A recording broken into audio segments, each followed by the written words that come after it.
You're on the Womenpreneurs Radio Network.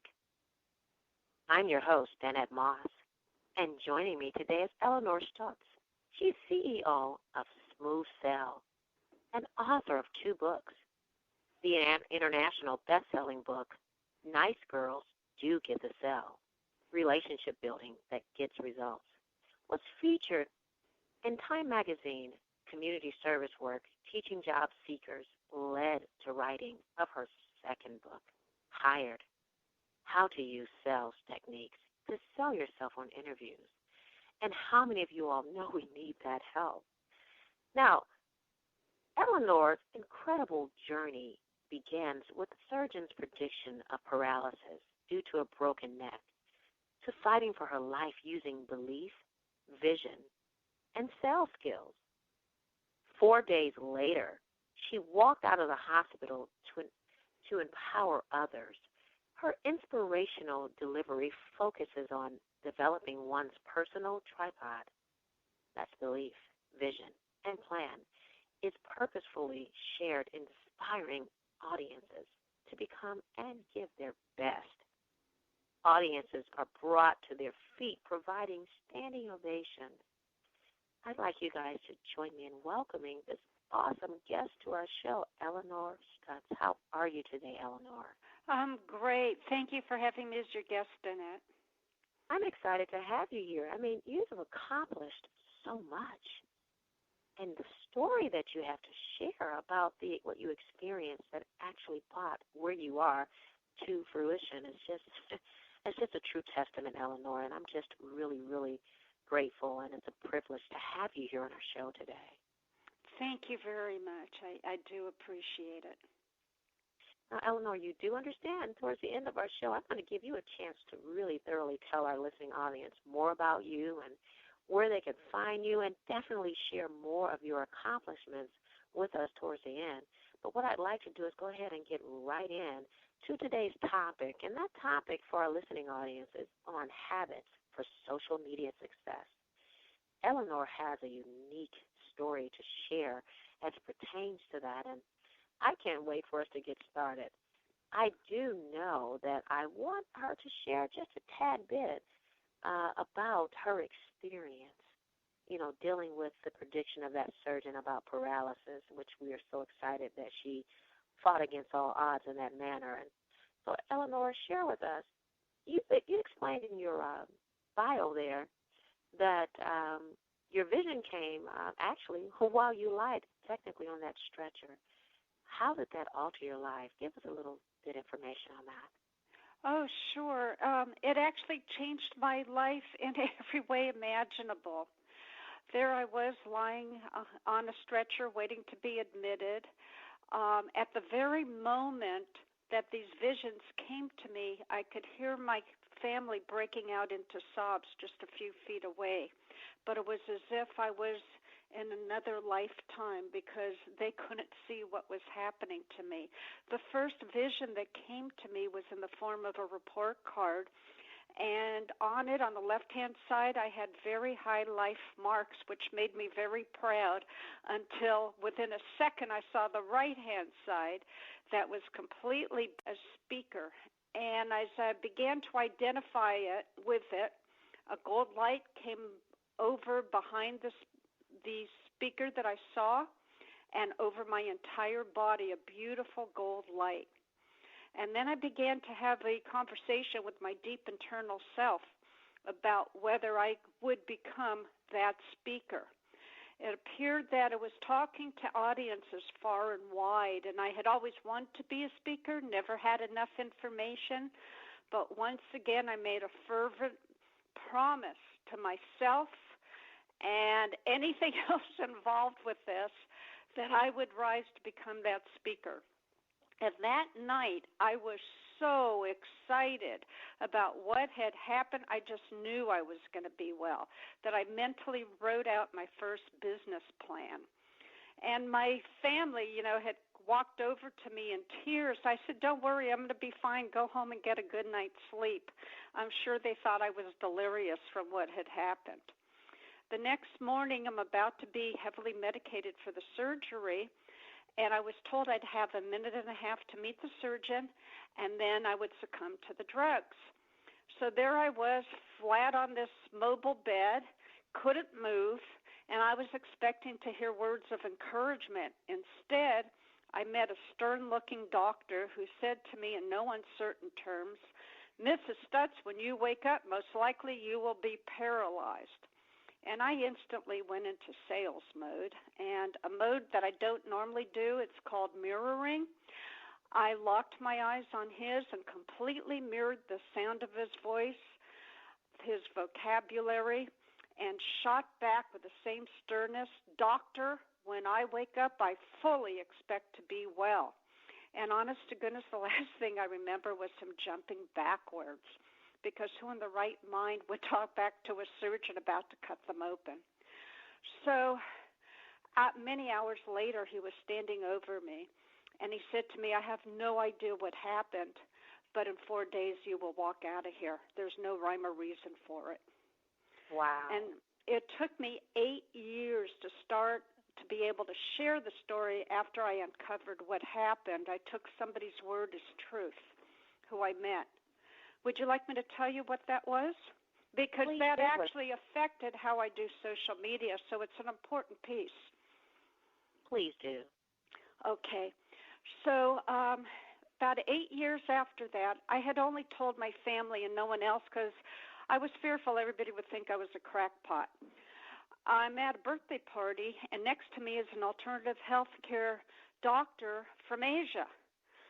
And she doesn't know a single thing about me. She just met me, and within a second, she starts berating me and all us Westerners that we have no clue about our bodies, that they're magnetic fields of energy, and that when one suffers from a very serious injury, that the best chance of surviving it is when a gold light appears over your body.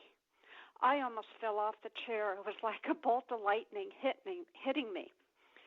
And I took her word for it that we are magnetic fields of energy, and I began to think about when we go networking or anywhere that some people will repel us and some people will attract us. So I took her word for it. We are magnetic fields of energy, and explained to me what happened while I was on the stretcher seeing those visions and why I did heal. And I did learn after the surgery that my neck resembled almost the letter Z, that there really was no way to repair it. I'm just extraordinarily lucky. That's all I can tell you. I look at it as extraordinarily blessed. I tell you, that was awesome. You can look at it like that too, yes. Wow. So I was getting ready to ask you that because I know that you speak about something that you call magnetic communication. So thank you so much for, explaining that. And how dare she? But I'm so glad you are a woman of triumph. You were like, oh, back at you. Yeah, I don't take dares lightly. I always think to myself, just watch me, see what I can do. So negative comments are motivators for me. So, Elinor, you are a contributing writer, I guess we could say author, but contributing writer to personalbrandingblog.com. I see you're at allbusiness.com and U.S. News and World Report and Yahoo Finance. And you've written a lot of different things to help educate us, around this topic of not only sales, but the social media aspect and so forth. Can you share a little about that terminology on being a successful or writing or having that secret ingredient for a successful business plan? Oh, yes. It's funny you say that because when I started my business, I was told you have to have a plan. And I'm thinking, but I don't know what's going to work yet. How can I possibly have a plan? It was, for me, the cart before the horse. So I started out with what I'm good at, and it actually didn't work. I went to my first networking event, told everybody proudly, I'm a sales trainer, and the men started laughing hysterically, thinking a woman couldn't possibly know enough about sales to train anyone, and the women ran away from me shrieking. And so I began reading marketing materials, and they all said you have to write a book. And that's how the authoring of a book came about. It was out of need. And pretty much that's how my business plan developed, was out of need. I began recognizing different avenues I had to take to become an all-around entrepreneur in a sense, so that I could develop a business plan. Well, I like what you just said here, Elinor, because I know no one else has actually been around the two of us as we had our what we call Let's Get Acquainted session before you came on the show, and I can recall mentioning to you that I am one that will pause in a heartbeat and say, I'm not against a business plan, but I'm definitely more so towards that marketing plan first and foremost, because as we both shared earlier, Elinor, it is really true to say, and it's a true statement, I believe, that if we write our business plan, and as you mentioned, we don't know what we need in the beginning. Come on now, our business plan is full of what? Projections. projections. Hope, a hope and a prayer, and all of those different things that a lot of us deal with because we're fed that information. You're in business now. You have to have a business plan. But most of us won't get any money from that, not from the bank. So I appreciate you for mentioning that. I am a true believer of having a marketing plan because we know once you have a marketing plan and you work that marketing plan, you implement it and you work it in an effective manner on a day-to-day, weekly basis, monthly basis, you will indeed receive the true numbers that you need. And those numbers will no longer be projections. They will be the real deal reality numbers, right, Elinor, that you can take and put in your business. I agree with you, Danette, absolutely. And the thing that I tell people to really advance your business quickly, because I'm all about the diagonal, not the square route, it's to have a meeting with yourself every 6 months. Remember what your ultimate vision is, where you wish to be when all is said and done, and look at the goals for getting there and review what's working really well. Keep that, leverage it. What's not working, toss it away and put something else in its place. And if you have a team, discuss all that with them so they know your thinking behind everything you do so they can well represent you and you develop a super strong brand. And that way you're going to really skyrocket your business at lightning speed, and people will know who you are. And it's all about having that flexible plan in place because it's not going to work 100% of the time. Between politics and now economics changing continually, you have to change with the times too. Wouldn't you agree? I agree wholeheartedly. I really do. Now, for the sake of you guys who are just now joining us, our topic today is habits for social media success. And I know that the guys, the people that have been here for a while listening to us are wondering, when are we going to get to that social media aspect? I have to tell you, I had to let Elinor explain her story as well as we had to touch on these key elements first because before you can get into social media and have success in it, there are certain things that need to be in place, and I wanted Elinor to share that first and foremost. Now, without further ado, I want to kind of dig a little deeper into our topic today on the habits for social media success. Elinor, if you don't mind, please share some of your better tips for building that following online because you have a large following, especially on Twitter. And I would love for you to share your number first that you actually have thus far, and then give us some of those tips that we need so that we can succeed and get to that point where you are. Absolutely. I actually have two numbers. On Twitter, I have over 35,000 followers. And on LinkedIn, I didn't even know they gave you the number. Someone said he had 8 million. I said, wow, how'd you find that out? So on the home page, he showed me where I have over 22 million connections. Wow. Yeah, and I just, and I'll tell you how I do it. First and foremost, I learned from a marketing guru that you share information your clientele needs, wants, and deeply desires. So in my case, they don't know much about sales or business development. And so my tweets, 75% of the time, is just plain advice that they can use. And it's like it's called like the sample of an ice cream flavor. You don't want to invest all your money in something up front, so you take a taste. So my tastes are the tweets. 25% of the time, a short tip with a link following it to wherever I want them to go. And any article or blog, it's all tweeted. And then the social media sites all connect. My blog is set up to post on the major social media sites. If you want somebody to retweet you, you make it real easy. You don't use 140 character spaces because for my handle, it's @SmoothSale. So it'd be RT space @SmoothSale space and then start the tweet. I can only use a maximum of 125 character spaces. Everything from a sales perspective, you have to make it easy for your prospective client. So when you start putting out good information they can use, and you make it easy for them to follow you, retweet you, and whatever else, you're going to attract a whole lot more people. The other key is collaboration and sharing information, promoting one another with people who you admire. That's going to get you a lot more traction too. And one other tip I'd like to share to really speed it up, I found out that the official Twitter app on my phone is a blessing.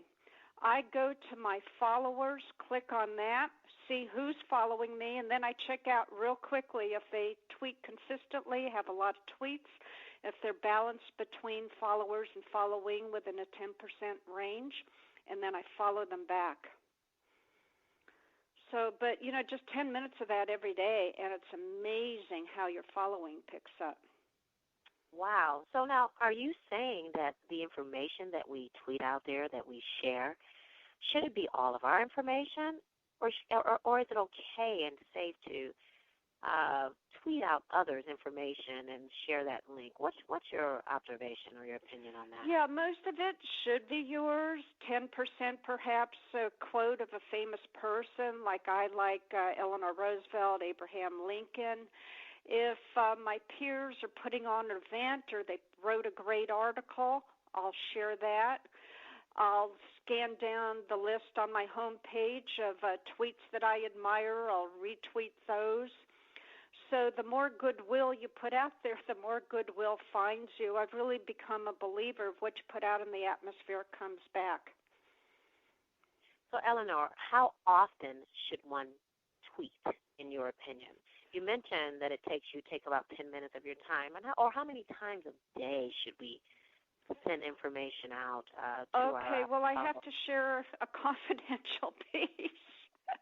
When I joined that group years ago, there was somebody who was a genius with software, and he developed a system for automating tweets, but I had to create at least 200 tweets. I now have 2,000 tweets taken from my various articles and blogs, information I like to share, and it's all automated. So you'll see me tweeting like every 15 minutes, but there's no way in the world I could be doing that every day of my life, right?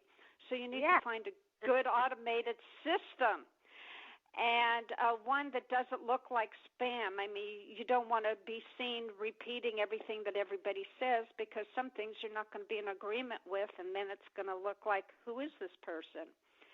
So, but you can have your own tweets repeated with a good system, and you'd have to do research to find the one that you like.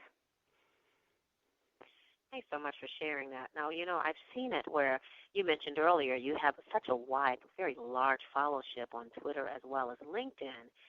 Do you recommend that we actually treat the same information simultaneously on both of those platforms, or should we rotate it and do something different, on each of those platforms on the same day?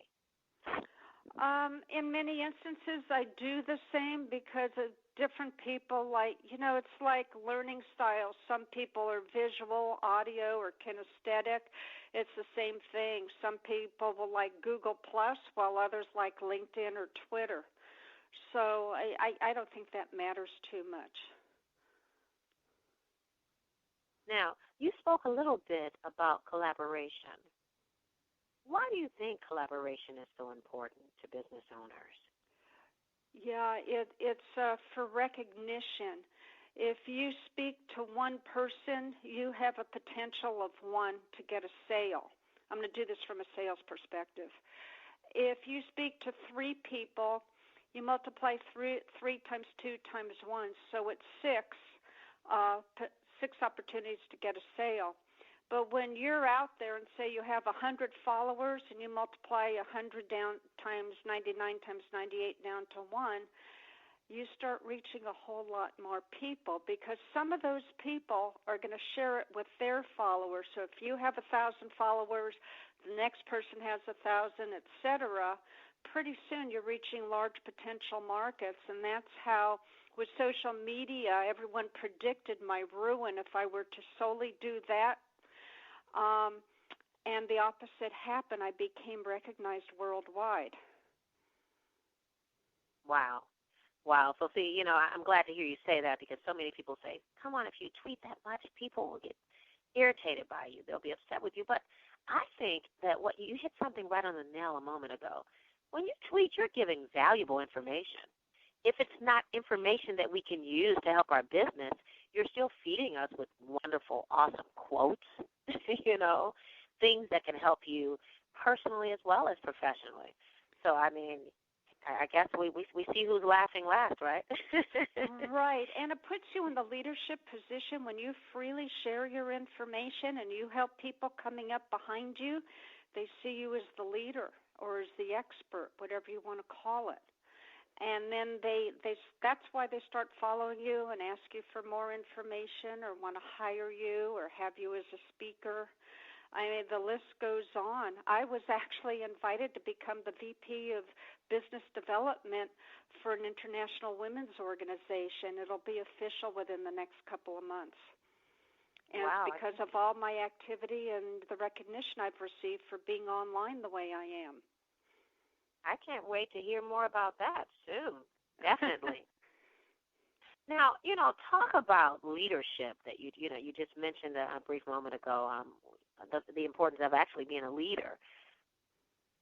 What's your take on business people not operating in that leadership role? Do you think that's part of our fall as a business, as an entrepreneur, a wifepreneur, mompreneur? Yeah, I think so. I think we all want to get there, but don't know how or are shy to. And some of us, even though I'm getting quite a bit of recognition now, I try to keep my ego to a minimum because that doesn't help anybody in business. But so that's why I love social media, because it equalized the playing field. I started sales in an era where women were not wanted, and trust me, some pretty nasty tricks were played on me to quit, but I refused. And today, anybody who's willing to learn and put an effort in and, 10 minutes a day, just keep at it, you can get well recognized too. Anybody can win. You don't have to be rich, powerful, or a male. Anyone can succeed. Now, Elinor, you said it more than one time here that you've kind of started sales in a couple other different eras of your life as it pertains to business back some time ago, where we weren't recognized as women. We were laughed at, frowned upon to even mention that you were a sales expert in any shape, form, or fashion. Now, the question that I'm getting ready to ask you next is one that I have ran into over and over again as it pertains to my wife or mompreneurs that are more in a transitioning state of mind. So they've worked in organizations for 30 and 40 years, Elinor. They've been out there for a long time. They're on the other side of age, a little bit more older, and they have this fear factor, Elinor, as it pertains to getting out there on social media, let alone tweeting and using LinkedIn and Facebook and so forth. What advice can you give those, the people that are kind of operating in fear and Yeah, no, I fully understand because I was a stay-at-home mom for 15 years, and it was scary because I was way behind the time when I started my career. Technology had completely changed in that time period.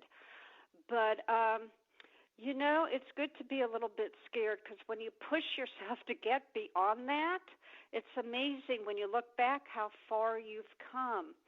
So do what's comfortable first, what will be the easiest learning piece, and then step by step tackle the next and the next and the next.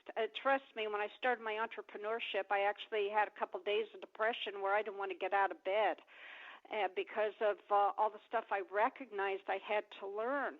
But I realized, well, I asked for it, I better go learn it, and I got myself out of bed to start learning. And it was a huge learning curve. And now I've come to recognize that you should feel always a little bit fearful about your next step. Otherwise, you're not going to further your career or your knowledge. You're going to stalemate. You always want to be ahead of the learning curve instead of behind. So initially you're behind, but then when you get a grasp of it, you get ahead. And don't be afraid to try something new even when everyone's predicting your ruin. That's usually when your best choice is made. Okay, so just do it afraid. Yeah, I'm going for it, like jumping off a high dive. Now, we've shared some tips about, getting people to follow you, the things that you should do, writing your articles, blogs, tweeting, of course, efficient information, good tips, and so forth.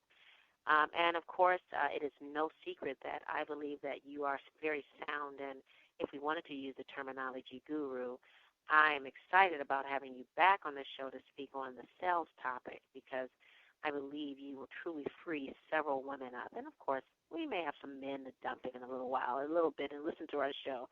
But I want to kind of dabble a little bit on personal brand because for you to do the things that you've done, you really had to understand, you had to have a clear vision on your personal brand. Do you mind sharing a little bit about your personal brand and why that's so important?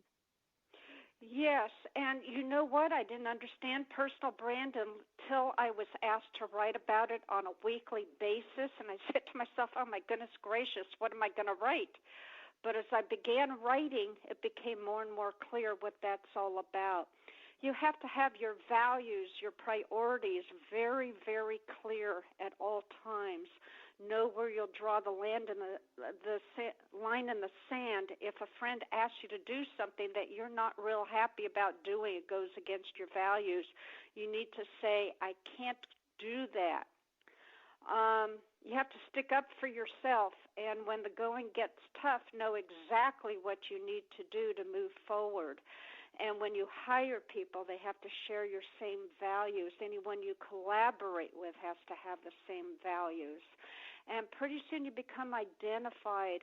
In my sales career, when the men weren't talking to me, it was my first sales job. I didn't know anything about sales, what I was selling, or how to go about it. When somehow magically I was invited in for an appointment, I would actually ask the client why they invited me in. And you know what? That turned out to be the all-time best question you can possibly ask a prospective client. So what I have found is that the obstacles are your best teachers if you're willing to work through it. And that's part of your personal brand too. Mind, body, spirit, your values, priorities, ultra, ultra important. And then people know who you are, and then you can do a really excellent branding program. Wouldn't you agree? Now, what I love most, I definitely agree with you on that, and what I love most about what you're sharing is quite often when you ask the question about branding, the first thing people go to is, oh, my logo, and I have these colors, and I put out the same type of thing so that people can familiarize themselves with me. When they see this, they know it's me. Now, I agree with them on that level, but the word personal brand, I love how it's joined together and how you explain it because you understanding, first and foremost, what it is that you truly provide, your services. Of course, we all know that in order to provide certain services, we definitely have to understand our niche or niche, depending on the side of the world you're from, and understand the pain points of that, your niche and your niche. But personally knowing and recognizing and standing behind the services or products that you do offer is key. It is so key. So thank you so much for saying that and mentioning that. Sure, and the other word would be consistency. Once people see the consistency in everything that you do, say, they get your personal brand instantly. Now, we are actually down to the last minutes here of our show, Elinor, and I'd love for you to share with our audience your definition of smooth sell. Now, we know that smooth sell is the name of your business, and when I go to your website and I look at all of the literature out there about you, I see that sailboat and all of that, and I wondered when I first saw it how it would all connect. Now that I know how it would all connect, I would love for you to share that connection more with our listening audience, and give us your definition of the smooth sell. Sure. It's about selling without much effort. And when you go all out for your clients, you're going to get repeat business, referrals, and testimonials. My daughter went into marketing, saw this happening, and my being the top producer every year, so she named my company Smooth Sale. But tying in social media, when people see the valuable information you're willing to share, they contact you, they award you, they offer you contracts. And my best recognition to date, well, I've had a couple recently, but the biggest one was from CEO World magazine, who claimed I was one of the brightest sales minds to follow on Twitter. I can tell you that made everything A-OK, all the difficulties I went through. It just really validated everything that I've done. I'm sure it did. I tell you, I wish we could have that to show those gentlemen that wanted to give you a hard time. But I tell you, you had to go through that to get to the other side, because you came out. You had tenacity. You had the fight. I love to see strong women fight through. And because you believed in yourself first and foremost, kept moving forward. No one can tell you any different. Now, you don't have the big head. I can tell you that, and I appreciate you for that. The ego is not there. You're very humble, and I appreciate you for that. And from that, we get a chance to learn from you, Elinor. I mean, you mentioned a moment ago that you were cited there in CEO World magazine to be that person, that top sales influencer. Hey, love it, love it, love it. And those other platforms that you sit on, I'm encouraging everyone to make sure that you go and follow Elinor. She has the tools that you'll need to truly be successful in business. From what I've seen thus far, good, solid advice and information. And I so appreciate you, Elinor, for coming and stopping by the Womenpreneurs Radio Network and sharing that information with us here this evening. Well, thank you, Danette. I truly appreciate it. And smoothsale.net is my website. That's SALE.net. And happy to answer any questions whatsoever. People can email me, Elinor, ELINOR, at smoothsale.net too, and I'd love to connect.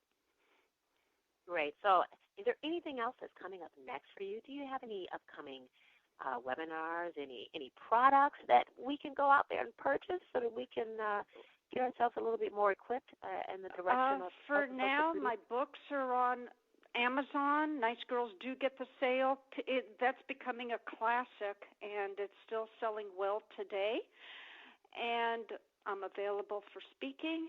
And as far as Powerful Women International Connections goes, that's coming live soon. We're going to have our first event June 20th in San Francisco. Thanks so much, Elinor, for joining us here today. And I'm so excited. Again, I'm putting that out there because we want to put it in the atmosphere so we can make sure we get you back. Guys, make sure that you listen back soon for Elinor. We're going to have her back here on the show to talk on sales as well. I'm sure that you'll be ready to sit down with a sheet of paper and a pen so that you can get those tools and the information that you need to succeed or to be more successful as it pertains to that topic on sales that we're going to come up on. For now, I'd like to tell you guys a little more about myself. My name is Danette Moss, and you can find me out on the web at letstalkstrategies.com. That's my website, as well as the Association for Women Entrepreneurs. You can find us here also every Wednesday evening at 9 p.m. Eastern. And you can check out those time zones out there at what best time that you guys will fit in, because, Elinor, we have people from all over the U.S. and out of the U.S. that will listen into our show. Elinor is joining us actually from California, so she's on the Pacific time there. But we're excited to have you guys following us. I can promise you one thing. The information that we will share and that you'll hear on our show will be information that will not only affect your business, but it will affect your personal life in a positive way. So I'm offering you guys an opportunity to make sure that you stay connected with us. And please, please, make sure that you go out on Spreaker, Spreaker.com, and look for the Womenpreneurs Radio Network and follow us. We are headed very fastly over to iHeartRadio, and we're using Spreaker as our format to get us there. So make sure you go out there and check us out as well. You can also find me out on Facebook, Danette Moss, and Let's Talk Strategies. Share your love for me out there. And on LinkedIn, I am Danette Moss there as well. For now, make it a great evening. And here's to success for everyone. Take care, Elinor. Thank you. You too, Danette. Good luck with everything.